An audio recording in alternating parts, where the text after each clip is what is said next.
Have you ever tried applying the law of attraction, visualized, believed, but nothing changed? Maybe no one's told you this, but there's a deeper reason why. It's not that the universe isn't listening, it's that it responds to a language almost no one understands. This is the part of the truth few people reveal, and it changes everything once you grasp it. Most people think manifesting is about asking, imagining, and waiting. But the universe doesn't work with words. It works with frequency. You don't attract what you want, you attract what you vibrate. And while your mind wants, the quantum field only perceives what you are at an energetic level. In this video, you're going to discover why the law of attraction seems to fail for so many and what it truly means to take the quantum leap, the vibrational shift that transforms thought into reality. A simple yet powerful revelation that can change how you see every desire, every emotion, and your own power to create. Stay until the end, because there's a quantum key almost no one shares, and when applied, it can elevate your frequency and finally make the universe respond. If this message resonates with you, subscribe now to Manifest Now and join this journey of consciousness and abundance. Many believe that thinking positive is enough for the universe to obey. They repeat phrases, visualize scenarios, try to control every detail of reality. But in the silence between one desire and another, something doesn't vibrate in harmony. It's as if the vibrational energy still echoes with the fear of not succeeding. And at this invisible point, the law of attraction stops responding, because thought without frequency is just an echo, not creation. The real trap of manifestation lies in confusing imagination with vibration. Thinking is easy, feeling is what transforms. When someone desires prosperity but vibrates scarcity, the universe doesn't respond to what was said, but to what was felt. Energy doesn't understand words, only states of being. And as long as the inner state doesn't change, reality remains the same, a shadow reflecting the same doubt. The mind can repeat, "I am abundant." But if the heart still believes it doesn't deserve it, the frequency doesn't rise. Real spirituality begins when feeling and thinking unite in the same direction. It's the moment when wanting gives way to being, because the universe doesn't deliver what you ask for. It mirrors what you are. And it's at this point that a question arises that few dare to ask. What if the problem isn't the universe, but the way you observe it? This is the frontier where common manifestation ends, and the quantum leap begins to reveal itself. Behind every desire exists a silent force that responds even before words are spoken. This force is frequency, the invisible field where thoughts and emotions meet. When someone seeks prosperity, the universe doesn't hear the voice. It perceives the vibrational tone. It's the inner tuning that defines the reach of manifestation. By elevating frequency, the invisible begins to move. Vibrational energy is like a melody. If the note is out of tune, the sound doesn't touch the universe's heart. Most people try to create from mental effort, but ignore the energetic field where creation actually happens. Spirituality teaches that everything is energy, and what you emit returns. Prosperity isn't a prize, it's a natural consequence of harmony between emotion and intention. This invisible mechanism works all the time, even when you don't notice it. By cultivating thoughts of scarcity, a person sends to the field a vibrational signature that attracts more of the same. The universe doesn't judge, it only reflects. That's why elevating frequency is more powerful than insisting on wanting. It's changing the foundation of reality before it manifests. And when you understand this principle, something changes forever.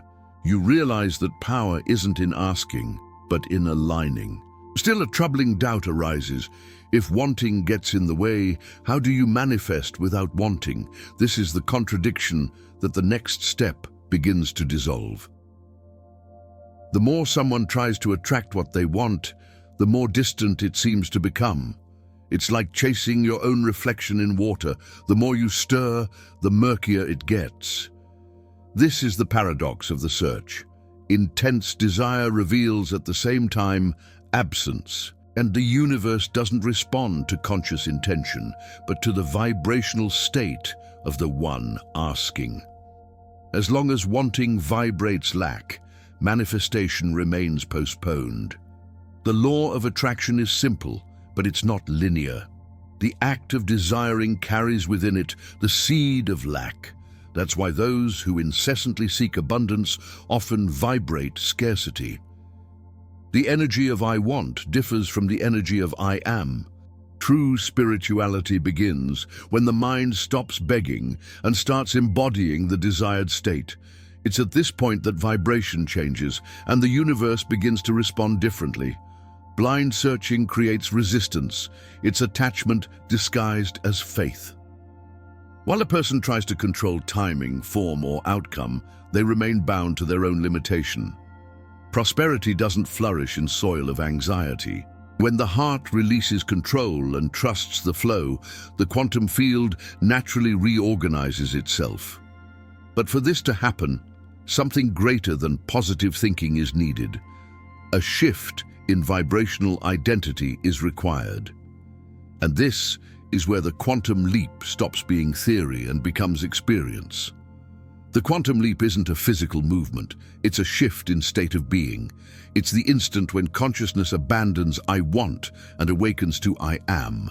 In this moment, the observer stops trying to create and begins to realize they already are the creation in action.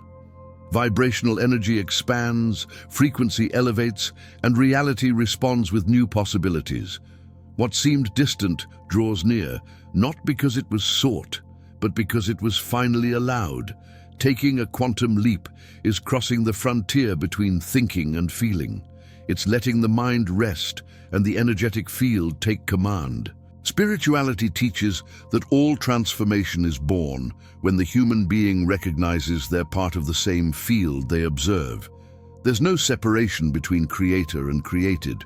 When this understanding is felt, not just understood, abundance stops being a dream and becomes nature. The leap doesn't happen with effort, it occurs with surrender.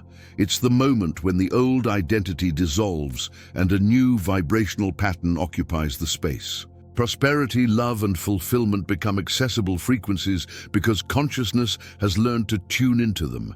It's a silent elevation, yet perceptible. The universe begins to respond in perfect synchronicity. But this leap is only the beginning, because once consciousness awakens, a new question arises. How do you maintain this elevated vibration and create from it? The answer begins to reveal itself in the next stage of this journey. Everything that exists vibrates at a specific frequency. Each thought, each emotion, each choice sends a signal to the quantum field. The frequency of creation is the tuning where the invisible becomes visible. When someone elevates their vibrational energy and maintains harmony, they begin to attract realities compatible with this new state. The universe, in its silent precision, only returns what consciousness emits. Maintaining this frequency is a daily exercise in presence. It's not about controlling thoughts, but about cultivating states. Gratitude, peace, and certainty are waves that amplify manifestation. It's like keeping a radio station tuned. The clearer the transmission, the stronger the signal that returns. Prosperity doesn't need to be forced. It naturally responds to those who vibrate abundance. Practical spirituality teaches that true creation doesn't come from effort, but from coherence between mind, emotion, and action. When thought affirms, feeling confirms, and attitude sustains, the quantum field collapses in the desired direction. This coherence is the universe's language, and learning to speak it is awakening the power to manifest consciously. But there's an even deeper point, where creation stops being a technique and becomes a permanent state of consciousness. And it's at this point that the return to the quantum self happens. Mwam, When the being understands that everything they manifest is a reflection of what they vibrate, they return to the point of origin, the center of consciousness itself. The quantum self doesn't seek to control reality. It observes it with presence and trust. From this state, there's no longer separation between desiring and possessing. Everything necessary already exists, waiting only for vibrational alignment to reveal itself. This is true abundance, not accumulating but recognizing the whole within yourself. In this return, spirituality stops being a concept and becomes lived experience. Each breath is a silent prayer, each choice a creative act. Prosperity flows effortlessly because the being has learned to allow. They understand that elevating their frequency isn't escaping the world, but transforming how they perceive it. Life stops being a sequence of searches and becomes a dance between energy and consciousness. The quantum self observes without fear because it has already understood that nothing is out of place. Even challenges vibrate with purpose. They only invite you to realign the inner field again. And when this consciousness stabilizes, manifestation stops being an event and becomes a way of existing. The quantum leap, then, is no longer a leap. It's a state. But even this expansion holds a mystery. How do you sustain this vibration amid life's storms? It's in this question that the next chapter of the spiritual journey is born, the one that transforms knowledge into wisdom and theory into presence. Now you understand, the law of attraction never failed. It was only waiting for you to become what you were asking for. The quantum leap isn't a miracle, it's a vibrational decision. When you elevate your frequency, everything that once seemed impossible begins to move in your direction. True prosperity arises when you stop seeking and start being. In that instant, your vibrational energy aligns with the field of abundance, and the universe responds with mathematical precision. You're not trying to attract, you're allowing the natural flow of creation to move through you. Take a deep breath now. Notice that just by understanding this, your vibration has already changed. You've already begun to elevate your frequency. And the more you remain in this state of presence and trust, the more life will reveal what has always been available to you. Before you go, tell me in the comments, what was the moment in this video that resonated most with your soul? Like this video, subscribe to the channel and turn on notifications so you keep receiving messages to expand your consciousness and live in abundance. And remember, the next video will show you how to sustain this vibration even on difficult days. The universe always responds to your vibration. And right now, yours is rising.